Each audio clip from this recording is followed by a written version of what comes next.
നമ്മുടെ അരുമനാഥൻ്റെ പാദപീഠം അണയുവാൻ, തൻ്റെ സാന്നിധ്യത്തിൻ്റെ ഊഷ്മളത അനുഭവിപ്പാനും ആസ്വദിപ്പാനും കർത്താവ് നമ്മെ കൂട്ടിക്കൊണ്ടുവന്നു. അവൻ കൃപയ്ക്കായിട്ട് തിരുനാമത്തിന് സ്തോത്രം. നാം പ്രാർത്ഥിക്കുന്ന കർത്താവിൻ്റെ ഒരു പ്രത്യേകതയിലേക്ക് ഇന്ന് പകൽക്കാലം അല്പസമയം ഫ്രീ ലഭിച്ചപ്പോൾ ഞാൻ എൻ്റെ മനസ്സിലേക്ക് വന്ന ഒരു ധ്യാനചിന്ത വേഗത്തിൽ പറഞ്ഞ് ഇരിക്കാമെന്ന് ഞാൻ ആഗ്രഹിക്കുകയാണ്. അതിന് ആരംഭമായിട്ട് സങ്കീർത്തനങ്ങൾ 34:18 നമുക്ക് വായിക്കാം. സങ്കീർത്തനം 34:18 നാം അവിടെ ഇപ്രകാരം വായിക്കുന്നു: ഹൃദയം നുറുങ്ങിയവർക്ക് യഹോവ സമീപസ്ഥൻ, മനസ്സ് തകർന്നവരെ അവൻ രക്ഷിക്കുന്നു. നമുക്ക് വളരെ പരിചയമുള്ള ഒരു വേദഭാഗവും പലപ്പോഴും നമ്മെ ആശ്വസിപ്പിക്കുകയും നാം കടന്നുപോയിട്ടുള്ള പ്രതിസന്ധി വേളകളിൽ നമ്മെ ധൈര്യപ്പെടുത്തുകയും ചെയ്തിട്ടുള്ള ഒരു കീർത്തനത്തിൻ്റെ ശകലമാണ് ഞാനിപ്പോൾ വായിച്ചത്. ഹൃദയം നുറുങ്ങിയവർക്ക് യഹോവ സമീപസ്ഥൻ, മനസ്സ് തകർന്നവരെ അവൻ രക്ഷിക്കുന്നു. നമ്മുടെ കർത്താവിൻ്റെ നാം പ്രാർത്ഥിക്കുന്ന കർത്താവിൻ്റെ ഒരു പ്രത്യേകത, ഹൃദയം നുറുങ്ങുന്ന അവസ്ഥയിൽ അവൻ സമീപസ്ഥനായി, മനസ്സ് തകരുന്ന വേളയിൽ അവൻ രക്ഷകനായിട്ട് തീരുന്നു എന്നുള്ളതാണ്. തിരുവെഴുത്തിലെ നാം പരിശോധിക്കുമ്പോൾ ഇത് ശരിക്കും അന്വർത്ഥമായ പല സന്ദർഭങ്ങൾ നമുക്ക് കണ്ടെത്താനായിട്ട് സാധിക്കും. ഇന്ന് പകലിൽ ചില പീരീഡുകളൊക്കെ ഫ്രീ ലഭിച്ചപ്പോൾ ഇന്ന് രാത്രി പറയണം എന്നുള്ളത് ഞാൻ അറിഞ്ഞു. അപ്പം അതുകൊണ്ട് ഞാൻ ഈ ഭാഗത്തെക്കുറിച്ച് ഇങ്ങനെ ചിന്തിച്ചുകൊണ്ടിരുന്നപ്പോൾ ഈ വാക്യശകലമാണ് എൻ്റെ മനസ്സിലേക്ക് വന്നത്. സമീപസ്ഥനായ കർത്താവ് ആർക്കാണ് എന്നുള്ളത് അവിടെ പറയുന്നു. ഹൃദയം നുറുങ്ങിയവർക്ക്. രക്ഷിക്കുന്ന കർത്താവ് ആർക്കാണെന്ന് അവിടെ പറയുന്നു. മനസ്സ് തകർന്നവർ.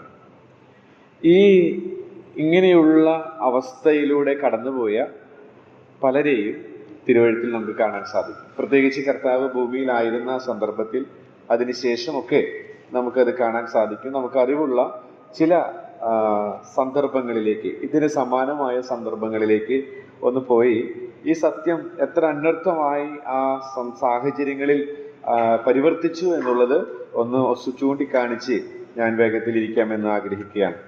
ഒന്നാമതായിട്ട് ലൂക്കോസിന്റെ സുവിശേഷം 7-ാം അധ്യായത്തിന്റെ 13-ാം വാക്യത്തിലേക്ക് പോകുമ്പോൾ അവിടുത്തെ സന്ദർഭം നമുക്കറിയാം.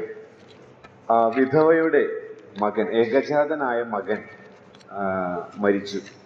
ആ സന്ദർഭത്തിൽ നാം അവിടെ വായിക്കുന്നത് ഇങ്ങനെയാണ്. ലൂക്കോസിന്റെ സുവിശേഷം 7:13 അവളെ കണ്ടിട്ട് കർത്താവ് മനസ്സലിഞ്ഞ് അവളോട് കരയേണ്ട എന്ന് പറഞ്ഞു. അവൻ അടുത്തു ചെന്നു എന്നുള്ള പ്രയോഗം നാം കാണും. സമീപസ്ഥനായ കർത്താവിനെ നാം അവിടെ കാണുകയാണ്. ആ സന്ദർഭം നമുക്കറിയാം.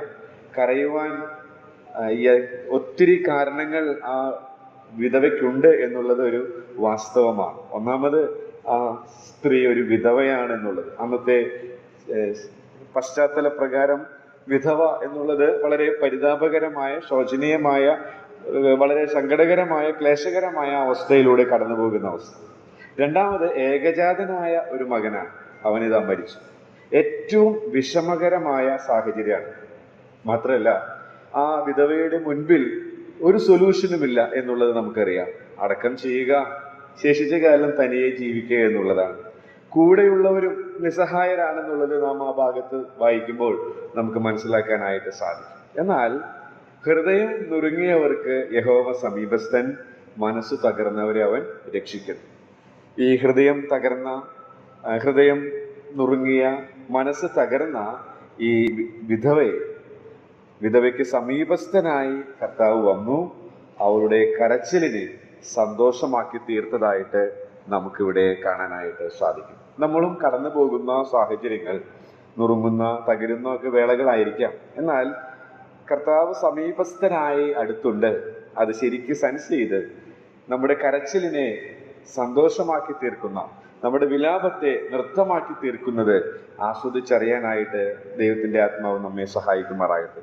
യോഹന്നാന്റെ സുവിശേഷം 11-ാം അധ്യായത്തിലേക്ക് വരുമ്പോൾ നമുക്ക് എല്ലാവർക്കും വളരെ പരിചയമായ 2 സഹോദരിമാർക്കുണ്ടായിരുന്ന ഒരു സഹോദരൻ, അവൻ മരിച്ചു. നമുക്കറിയാം, ലാസർ. ദീനമായി കിടന്നപ്പോൾ കർത്താവിന് വരാൻ സാധിച്ചില്ല. കർത്താവ് വളരെ സ്നേഹിച്ച ഒരു ഭവനമായിരുന്നു, കൂടെ സന്ദർശിക്കുന്ന ഒരു ഭവനമായിരുന്നു. പക്ഷെ ദീനമായി കിടന്നപ്പോഴും പോരാ, മരിച്ചപ്പോഴും കർത്താവിന് അവിടെ കടന്നു വരാനായിട്ട് സാധിച്ചില്ല. പക്ഷെ 4 നാളായി നാറ്റം വെച്ച അവസ്ഥയിലാണ് കർത്താവ് അവിടെ പോകുന്നത്. അവിടെ പോയപ്പോൾ ആ മറിയയുടെ കരച്ചിൽ കണ്ട് നാം അവിടെ വായിക്കുന്നുണ്ട്, കർത്താവും കരയുന്നതായിട്ട് കാണും. കർത്താവും ആ ഹൃദയം നുറുങ്ങിയ അവസ്ഥയിലായിരുന്നവർക്ക് സമീപസ്ഥനായി തീർന്ന് അവർക്കും അവരുടെ കരച്ചിലിനെ സന്തോഷമാക്കി തീർത്തതായിട്ട് നമുക്ക് അവിടെ വായിക്കാനായിട്ട് സാധിക്കും. എന്നെ ചിന്തിപ്പിച്ച ഒരു കാര്യം എന്ന് പറയുന്നത്, കർത്താവ് എന്തിനാണ് കരഞ്ഞത്? അല്പ നിമിഷങ്ങൾക്കകം ആ കരച്ചിലിന്റെ ആ സാഹചര്യങ്ങളെ സന്തോഷപൂരിതമാക്കാൻ പോവുകയാണ്. നമുക്കറിയാം, ആ കർത്താവ് അവനെ ഉയർത്തെഴുന്നേൽപ്പിക്കും.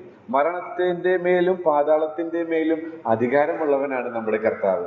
പക്ഷേ നമ്മോടുകൂടെ സഹതപിക്കുന്ന ഒരു യഥാർത്ഥ മനുഷ്യനായ, പൂർണ്ണ മനുഷ്യനായ കർത്താവിന്റെ ചിത്രമാണ് എനിക്ക് അവിടെ ദർശിക്കാനായിട്ട്. നമ്മുടെ ബലഹീനതകളിൽ സഹതാപം കാണിക്കുന്ന ഒരു ശ്രേഷ്ഠ മഹാപുരോഹിതൻ. ആ മറിയയുടെ കരച്ചിൽ, കൂടെയുള്ളവരുടെ കരച്ചിൽ, അവരോടുകൂടെ ഏകീഭവിച്ച് കർത്താവ് കരയുകയാണ്. നമുക്കറിയാം, കർത്താവിന്റെ പ്രധാനപ്പെട്ട ലക്ഷ്യമായിട്ടുള്ളത് നമ്മെ വീണ്ടെടുക്കുക എന്നുള്ളതാണ്. ആ ലക്ഷ്യത്തെ ലാക്കാക്കിയിട്ടാണ് തൻ്റെ ജീവിതത്തിന്റെ മുഴുവൻ പ്രവൃത്തികളും മുഴുവൻ രീതികളും മുന്നോട്ട് പോയിട്ടുണ്ടായിരുന്നു എന്നുള്ളത് തിരുവഴുത്തിൽ നാം മനസ്സിലാക്കുന്ന ഒരു സത്യമാണ്. പക്ഷേ അതിൻ്റെ ഇടയിലും മനസ്സ് തകർന്നവരെ, ഹൃദയം നുറുങ്ങിയവരെയൊക്കെ ആശ്വസിപ്പിക്കുവാൻ, അവരുടെ കരച്ചിലിനെ സന്തോഷമാക്കി തീർക്കാനായിട്ട് കർത്താവ് മറന്നില്ല എന്നുള്ളത് കർത്താവിന്റെ കരച്ചിൽ എന്നെ ഓർപ്പിക്കാനായിട്ട് ഇടയായിട്ട് തീർന്നു. യോഹന്നാന്റെ സുവിശേഷം 5-ാം അധ്യായത്തിലേക്ക് വരുമ്പോൾ അവിടെയും ഇതുപോലെ ഒരു നുറുക്കത്തിന്റെ അനുഭവത്തിൽ കർത്താവ് സമീപസ്ഥനായി തീർന്നപ്പോൾ കരച്ചിൽ സന്തോഷമായി തീർന്നത് നമുക്ക് കാണാനായിട്ട് സാധിക്കും. യോഹന്നാന്റെ സുവിശേഷം 5-ാം അധ്യായത്തിന്റെ 6 മുതൽ 8 വരെയുള്ള വാക്യങ്ങൾ നമുക്കറിയാം. 38 വർഷമായിട്ട് രോഗം പിടിച്ച് കിടന്നിരുന്ന ഒരു മനുഷ്യനാണ്. അവിടെ നാം വായിക്കുന്നത് 7-ാമത്തെ വാക്യത്തിൽ, കർത്താവ് അവന്റെ അടുത്ത് ചെന്ന് സമീപസ്ഥനായി നിന്ന് അവനോട് ചോദിക്കുമ്പോൾ അവന്റെ ആ ഉള്ളം അവൻ കർത്താവിനോട് അറിയിക്കുകയാണ്. രോഗി അവനോട്, യജമാനനെ, വെള്ളം കലങ്ങുമ്പോൾ എന്നെ കുളത്തിലാക്കുവാൻ ആരുമില്ല. അവന്റെയും ഹൃദയം നുറുങ്ങിയിരിക്കുകയാണ്, അവന്റെയും മനസ്സ് തകർന്നിരിക്കുകയാണ്. എന്നാൽ കർത്താവ് അടുത്തു വന്നു. 8-ാം വാക്യത്തിൽ നാം വായിക്കുന്നത്, യേശു അവനോട്, എഴുന്നേറ്റ് നിന്റെ കിടക്ക എടുത്ത് നടക്കുക എന്ന് പറഞ്ഞു. അവന്റെയും ആ കരച്ചിൽ സന്തോഷമായി മാറിയത് നമുക്കിവിടെ കാണാനായിട്ട് സാധിക്കുന്നുണ്ട്.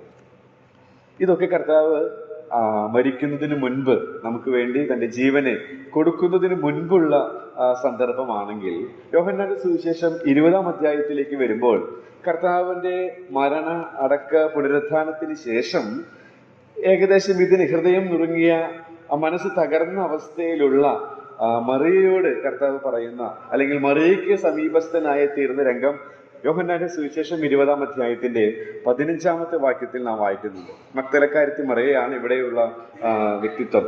നാം 15-ാം വാക്യത്തിൽ ഇങ്ങനെയാണ് വായിക്കുന്നത്, യേശു അവളോട്, സ്ത്രീയെ, നീ കരയുന്നത് എന്ത്?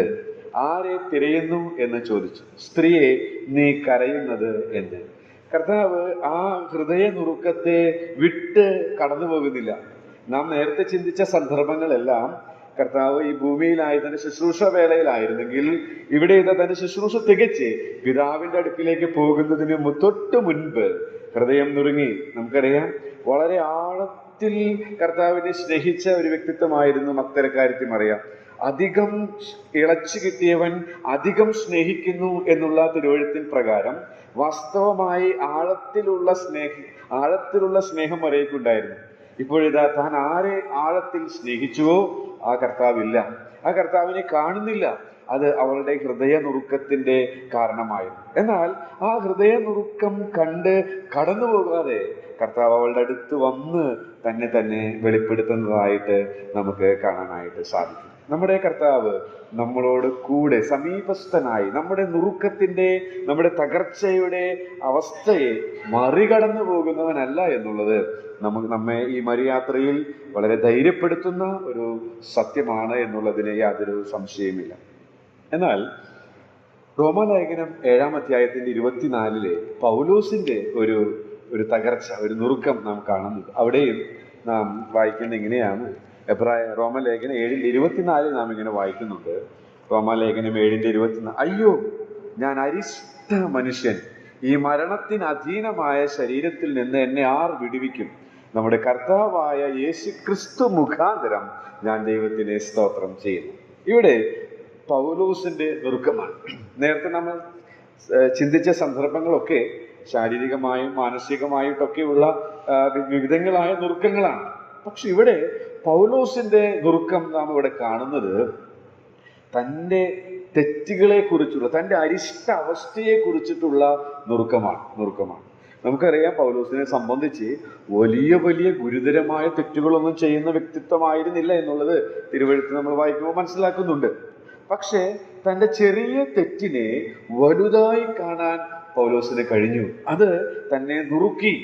പക്ഷേ ആ ഹൃദയ നുറുക്കം, ആ ഹൃദയ തകർച്ച കർത്താവിന്റെ സാന്നിധ്യത്തെ അനുഭവിക്കുമ്പോൾ ദൈവത്തിന് സ്തോത്രം ചെയ്യാനായിട്ട് ഇടയായിട്ട് തീർന്നു എന്നുള്ളതാണ്. നാം സങ്കീർത്തനത്തിൽ വായിച്ചത്, ഹൃദയം നുറുങ്ങിയവർക്ക് യഹോവ സമീപസ്ഥനാണ്, മനസ്സു തകർന്നവരെ അവൻ രക്ഷിക്കും. ഇന്നും ആ പ്രമാണം നമ്മുടെ ജീവിതത്തിൽ അന്വർത്ഥമാക്കാനായിട്ട് സാധിക്കും. ഒരു പക്ഷേ വിധവയുടെ സാഹചര്യമാകാം, ഒരു പക്ഷേ 30 ആണ്ട് രോഗമായി 38 ആണ്ട് രോഗമായി കിടന്ന വ്യക്തിയുടെ അവസ്ഥയാകാം, അതല്ല മക്തലക്കാരത്തി മറിയെ പോലെ കർത്താവിനോടുള്ള ആഴമായ സ്നേഹത്തിൽ നിന്നുള്ളതാകാം, അതല്ലെങ്കിൽ നമ്മുടെ തെറ്റുകളുടെ ആ വലുപ്പത്തെ ഓർത്ത് അയ്യോ ഞാൻ അരിഷ്ട മനുഷ്യൻ, എന്നിൽ വാഴുന്ന പാപത്തിന്റെ പ്രമാണത്തെ ജയിക്കാനായിട്ട് കർത്താവെ എന്നെ സഹായിക്കണം, അതിനുള്ള ഒരു നുറുക്കം നമ്മിലുണ്ടെങ്കിൽ തീർച്ചയായിട്ടും കർത്താവ് സമീപസ്ഥനായിട്ട് നമ്മെ രക്ഷിക്കും.